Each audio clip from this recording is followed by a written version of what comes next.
Bonjour, my dong lovers. Today I'm gonna go over why I am fucking worried for my GOAT BSD against Paddy Pimblett, and I'm gonna quickly go over the rest of the card and give you my predictions. So, BSD against Paddy Pimblett. This is the most important fight of BSD's career. Dustin Poirier was nothing compared to that. Why? Because first of all, if you he when he came in the Dustin Poirier fight, you know, if he, like when he lost, you know, nobody held him accountable for that. You know, like he lost to Dustin Poirier, right? If he loses to Paddy Pimblett, do not go to school tomorrow, right? I am blowing this shit up. Seriously. I cannot, like, if you lose to Paddy Pimblett as like a top contender, you are getting made fun of. Like if if he has a career resurgence after this loss and manages to fight on the card with the press conference, I can just see like a dude like Arman or like anyone that has a minimum of trash talk saying like, dude, shut up, you lost to Paddy Pimblett, So he cannot lose this one. Second reason he cannot lose it, it's on the biggest card of the year, like the normal card outside of the White House card, because McGregor's back and it's a co-main event. All the casuals will be watching, right? And this is the moment for BSD to get to be known as the dude that finished Paddy Pimblett and not as a Paddy Pimblett victim, right? Third reason, this is a classical French against England. You guys don't know it because that's my first video. I'm French and Chinese. I'm half French, half Chinese. So this is the classic crunch. But for the first time, it's going to happen in the cage. And BSD explained it, and he said it. He took that fight because of that perspective, because of the crunch. So yeah, this is a cannot afford to lose moment for BSD. But the thing is, why am I worried for my GOAT? First of all, Paddy Pimblett is made out of fucking compound V. Like, I'm not even joking. This motherfucker is made of titanium. He cannot get knocked out. He cannot get finished. If Gaethje lost against Poirier, I would have been, not as worried. But after seeing fucking Gaethje putting belt to ass against Poirier, I'm scared now, because this motherfucker Paddy Pimblett had 5 rounds with him and didn't get knocked out, didn't get finished, had plenty of moment where he was in trouble and had a bit of success against Gaethje. But we are not over here talking about, his best performances, winning a round against Justin Gaethje. Like, fuck off, he lost the fight, this doesn't matter. The only thing that matters is that after seeing this fight, we know this motherfucker cannot get finished. Scouser do not get knocked out, that's true. Right, so that's the reason number one. Because my GOAT BSD is a marauder. He comes over here and fucking walks people down, with a tie clinch, with just fucking eating your shot, eating one shot to give you back two, And the thing is, first of all, he's a bit chinny. My GOAT is a bit chinny, and I can really see Paddy Pimblett with that knee up the middle. The more seriously, BSD, he's a marauder. He wins with finishes, right? All 17 of his wins are with finish, right? And you have over here a dude that doesn't get finished. And this is why I'm scared for him. I kind of scared of seeing a Homer Simpson moment, like when Homer just get hit like 15,000 times and his opponent just get tired and Homer pushes all my fucking days, pushes him over. Yeah, I'm really scared for that. I'm really scared that BSD just comes in guns blazing and just hit Paddy Pimblett with whatever the fuck he has, and Paddy Pimblett just cockroach his way to, a third round finish or a decision finish. That's what I'm scared of. But I have faith in Nicolas Ott's head coaching skills, and he will come in with an incredible game plan, and we'll probably make this fight go to a decision. So my prediction was probably going to be BSD via decision. And the last thing of why I'm scared for my GOAT is because also, there's two things more. Number two is because BSD, he's primarily a grappler, he is a marauder, walks shit down, will beat you up on the feet, but He is more of a grappler, pressure grappler. Thing is, Paddy Pimblett is an incredible grappler, and he's big as shit. You know, he's not gonna get fucking bullied like Mauricio and tap out like a bitch, right? He's not, like, the ground is not an option in this fight. I do not believe it's an option because Paddy's great off his back too, and he's really big. He's massive, you know? Pause, but he's massive. So yeah, that's the thing. And the last point is that, dude, my GOAT has staff again, you know? We do not take showers.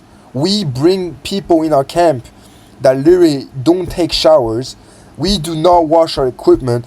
We do not wash the mats, and we do not. I'm in lost of words. You know, like, something that's not true is that French people are dirty and don't wash, right? Like, I don't know where this shit comes from, right? But dude, like, this motherfucker is on the fucking world stage showing us that like, I've never seen a fighter with that much staph infection, you know? And this motherfucker's here over on the world stage showing that French people are disgusting and don't take showers. This is a big problem, right? But you know what? We'll be supporting our GOAT, and we will stop taking showers for a week. It is what it is. But yeah. So, I'm going to quickly go over the rest of the card from top down. So Conor McGregor against Holloway. Holloway is gonna sleep Conor McGregor via cardio. I'm tired of seeing people talking about Conor as like, oh, we don't know, man. You know, Conor 170. You know, dude, this motherfucker, he's coming off like one of the worst injuries in the sport ever. Has taken many substances, been doing substance abuse for the past 10 years. And heavily on the past 5 years, and it's coming in flabby as shit, 38 years old. Like, people don't understand that. It's like people don't register it, you know? Like, when it's a regular fight, people always bring up the age. Somehow Conor McGregor, it's not an option for him. People don't talk about how old this motherfucker is. This motherfucker's 38, you know? And it's not like in the past 5 years he been like in the lab, you know, training hard for his comeback and being shredded.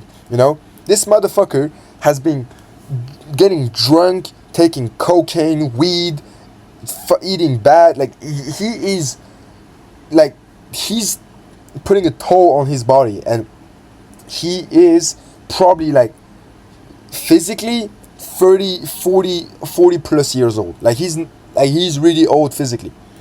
Like, all those substance abuse, they impact your gas tank. It's not a joke. And okay, people talking about he's gonna come out in the first round and head kick Holloway like he did to Cerrone and knock him out. Like, are we serious right now? Like, are we genuinely thinking that Max Holloway is gonna get done like that by Conor McGregor of 2026? Like, just think about it for a second. Max Holloway, and let's not forget we don't know, man. Maybe, you know, Max Holloway has been dropped and knocked out once in his last 3 fights. Fucking Topuria, Oliveira, and Dustin Poirier. Do not forget that Dustin Poirier was gonna get finished in the first round. Max Holloway just let that shit slide. We let that shit slide. We had pity for that motherfucker. We realized that we cannot knock someone out in the first round in their hometown in front of his whole family in his retirement fight. We realized we cannot do that, so we let that shit slide and let the fight go on. Anyways, Max Holloway by whatever he wants. Mario Bautista against Corey Sandhagen. We are picking Mario Bautista. We are gonna hold up Corey Sandhagen against the cage for 3 rounds, and we are coming for the title eliminator, and we are coming for the belt. We are Mario Bautista army. Anyways, Brandon Royval against Lona Kavanagh.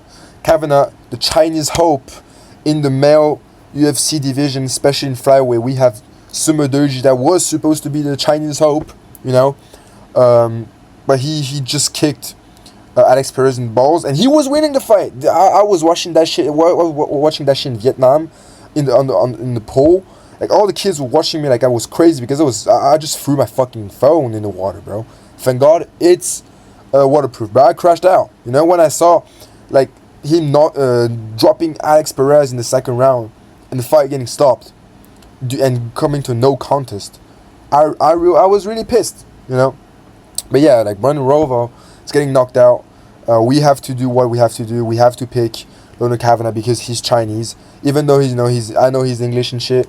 But China doesn't have a lot of representatives in the UFC, so we gotta grasp what we can grasp to. So yeah, we're gonna pick Leonard Kavanagh, and we are coming for the title eliminator after that. Terrence McKinnon against King Green. This is a hood classic. Like, this probably is the most hood fight ever, and we obviously gonna pick Terrence McKinney by first round knockout. King Green's just kind of too old, Like, Terrence McKinney's just faster, stronger, just younger, just overall younger, more durable, more stronger, just younger. Yeah. Nikita Krylov against Robert Whittaker. Nikita Krylov by whatever he wants. Robert Whittaker, like, I've seen a pattern with old veteran in the UFC is to change weight class when they are 100% locked out of the title picture, because like, when you change of weight classes, all your losses, they kind of get forgotten, but all your wins, they kind of you kind of bring the wins with you, because the losses are in another division. We don't care, but somehow we care about the wins you had. And so yeah, like, they always change divisions to like get in the hopes, because technically speaking, yeah, like, if you're a veteran and you kind of locked out of the title picture, you have win one and lost one in your division, and you change division, and you kind of win 2-3 in a row, you're kind of in a really great position to get lined up for a title shot, right? Because you have this resume in your old division, and we forget your losses, because the people that you lost to are not in that new division anymore. And Whittaker is trying to do that, right? But he is not winning. How is there a favor? Dude, I'm going to bet on Nikita Krylov 100%. Because Nikita Krylov is bigger, stronger, he's a bit chinny. But the thing is, Robert Whittaker, he struggled with people that are the frame mogged him, like Renata Reader just frame mogged him for like 5 rounds. So we are picking Nikita Krylov, Elisha Ellison, Gable Stevenson by whatever he wants. If that's really like something niche, if you guys want to know, go on Google and Google Gable Stevenson loophole. You will see the most insane finish in UFC in MMA history. Adrian Yanez against Cody Garbrandt. This is a great equivalent of rebound sex for Adrian Yanez. Like, he technically should have won his last fight. The judges just have shit in their eyes. It is what it is. We are picking Adrian Yanez because Cody Garbrandt, like, what the fuck are you doing at this point in your career? Kai Kamaka Free and Luke Riley. This motherfucker looks like, and his name sounds like, a dude that should be taking care of a kingdom in the fucking islands of Polynesia. Alright, so fuck out of here. Luke Riley by knockout. Tracy Cortez against Tong Wong. So Tong Wong by whatever she wants. We are coming for that belt at flyweight, and we are coming to end the reign of terror of Valentina Shevchenko. Like, we do not want to see no more lackluster on the main card. Fuck Valentina Shevchenko. She's a terrorist of the sport. Damian Pinas against Cesar Almeida. Damian Pinas by knockout. I think that speaks for itself. Farid Bashara against John Garza. It's not John Garza he's fighting. Ethan Ewing did not put out. Do not look at what you see on internet. This is AI. This is fake. This is propaganda. We are fighting at UFC 329. We cannot get injured, and we are coming for a third win over an undefeated prospect and that top 15 spot in the UFC bantamweight division. So yeah, do not fuck out of here, John Garza. We do not want to see you fighting. FNU wins fighting. Anyways, Zach Reese and Ryan Gondra. I do not know Ryan Gondra. I know Zach Reese. He's pretty decent. I think he got robbed against Michel Pereira, but he did not look great. And seeing how Michel Pereira lost to that fraud of a Shara Bullet, like, I'm gonna just pick by double knockout. You know what? Those dudes are gonna throw a double hook and they're gonna knock each other out at the same time. First double knockout in the UFC history. Cody Durden against Alessandro Costa. Alessandro Costa is gonna kill the motherfucker. He is a bad dude. Like, his last fight, I think it's like what's his name? Joshua Van's training partner, Alden Correa. Alden Correa just fluked that fight against Alessandro. Injured himself.